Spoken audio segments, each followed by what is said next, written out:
একটি বাচ্চা সহ বিধবা এই মহিলাকে 10 লক্ষ টাকা কাবিনে বিয়ে করেছে এই অবিবাহিত যুবক। কিছুদিন যেতে না যেতেই তাকে তালাক দেওয়ার সিদ্ধান্ত কেন নিল সেটাই আমরা তাদের কাছ থেকে জানার চেষ্টা করব। আসলে ভাই, আপনি যে বিবাহ করলেন, এখন এই ভদ্রমহিলাকে তালাক কেন দিতে চাচ্ছেন? ভাই, মানুষ মাত্রই ভুল করে। আমার জীবনে ভাই এই একটা ভুল করছে, জীবনে সবচেয়ে বড় ভুল ভাই। আমি তো ভাই এমন একটা ভ্রমর, আগে তো কোনো ফুলে বসি নাই ভাই, মধু স্বাদ তো আমি পাই নাই। এখন এই ফুলের মধু দেইকা ভাই আমি এই ফুলের উপরে গিয়ে বসছিলাম, কিন্তু ভাই আমি তো জানতাম না যে এই মরা ফুল এত তাড়াতাড়ি শেষ হয়ে যাবে। ঠিক আছে, এখন আমি ভাই এই ফুলে বসে আমার জীবনে আমি সবচেয়ে বড় ভুলটা করে ফেলছি। দর্শক, আপনারা দেখতেই পারলেন ঘটনাটি তিনি কি বোঝাতে চাচ্ছে আমি ঠিক বুঝতে পারছি না। আপনারা বুঝে থাকলে অবশ্যই কমেন্টে জানাবেন। আসলে এই যে আপু আপনি যে ঘটনাটি ঘটালেন, উনি একজন অবিবাহিত ছেলে, আপনি একজন বিবাহিত মহিলা, বিধবা মহিলা, আপনার একটি বাচ্চা আছে। জেনে বুঝেও আপনি এরকম অবিবাহিত একজন ছেলের কাছে ছেলেকে কেন বিয়ে করলেন? আচ্ছা, তোমরা পুরুষ মানুষটাই এরকম, হ্যাঁ, শুধু খালি মেয়েদের দোষ দেন। আমি বিবাহিত, আমি বিধবা, ঠিকই আছে, আমার স্বামী মারা গেছে।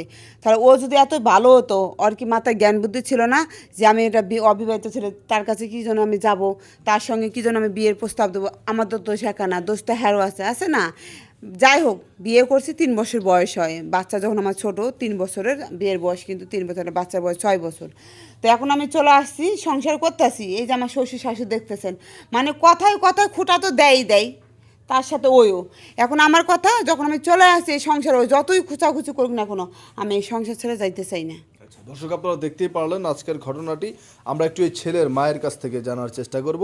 একটু ক্লোজে চলে আসেন, আসলে ওনাকে একটু দেখান। আসলে আপনার ছেলে যে এই ঘটনাটি ঘটালো, এরকম একজন মহিলাকে বিয়ে করে এখন আবার ডিভোর্স করতে চাচ্ছে, এই বিষয় নিয়ে আসলে আপনি কি বলতে চান? আমি আর কি কম, কনের আর আছে কি, কনের কিছু রাখছিনি। এমন একটা মহিলা এরকম একটা চ্যাংরা ছাড়ার লাগে কেমনে এসে বিয়াটা বইল? আমার পোলা না হয় বুঝে নাই। হে কি বুঝে নাই? হে বুঝা হই না, এরকম একটা পোলা লগে করে কোলে করে একটা পোলা লইয়া এত বড় একটা পোলা লইয়া এইরকম একটা পোলার বয়সী একটা পোলার লগে কেমনে বিয়া বইল? এইরকম মরা ফুলের গন্ধে আমার পোলা আকুল হইয়া ব্যাকুল হইয়া হ্যার প্রেমে পড়লো, বিয়া করলো, সব ঠিক আছে। ও কেমনে এই ভুলটা করলো? আমার প্রশ্ন, ও এই ভুলটা করলো কে? ও কেমনে আমার পোলাটার লগে বিয়াটা বইলো? আমার পোলার জীবনটাও কেন ধ্বংস করলো? আমি এটা জানতে চাই। আচ্ছা, জানতে চান, সেটা আমরা জানাবো। আসলে ভাই, আপনার ছেলে যেই ঘটনাটি ঘটালো, এই বিষয়টি নিয়ে আসলে আপনি কি বলতে চান? বাবা রে, আমি হয়েছি মুরব্বী মানুষ, আমার তেমন বুঝজ্ঞান নাই। ফুলারে কষ্ট করে পড়ালেখা করাইলাম, সুশিক্ষা শিক্ষিত বানাইলাম। শিক্ষিত বানানোর পরে তুই বিয়ে করবে একটা ভালো মেয়ে দেখে, তুই কলেজের পড়ালেখা করছিস, তুই কলেজের একটা মেয়ে বিয়ে কর।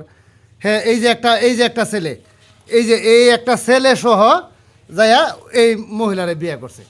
ওইটা যদি কারণবশত বিয়েটা আমি করতাম, তাহলে হয়তো বয়সের সাথে কিছুটা মানাইতো। কিন্তু এই যে কি কমো, তোমার পোলা এটা কি কাজটা করলো? দেখছেন আপনি, দেখেন বাপ কেমন বেয়াদব, তাহলে পোলা কেমন হতে পারে? আপনি দেখেন, এটাই দেখেন, প্রমাণ পান নাই? দর্শক, আপনারা দেখতেই পারলেন আজকের ঘটনাটি। মূলত বিষয় যেটি হচ্ছে, দেখেন, এই ভদ্র মহিলা ডিভোর্সি মহিলা, মানে বিধবা মহিলা, ওনার স্বামী যে কোনো কারণবশত মারা গিয়েছে। আমরা ভিডিওটি এইভাবেই তৈরি করেছি শুধুমাত্র আপনাদের বোঝানোর সুবিধার্থে। তো মারা যাওয়ার পরে এই ভদ্রলোক তার সাথে ভালোবাসা করে, মানে প্রেমের সম্পর্ক করে, এক পর্যায়ে আবেগে আকুল হয়ে তাকে বিয়ে করেছিল। কিন্তু বিয়ের কিছুদিন যেতে না যেতে তার কাছে আর এই বউয়ের সাথে কোনোভাবে সংসার করতে ভালো লাগছে না।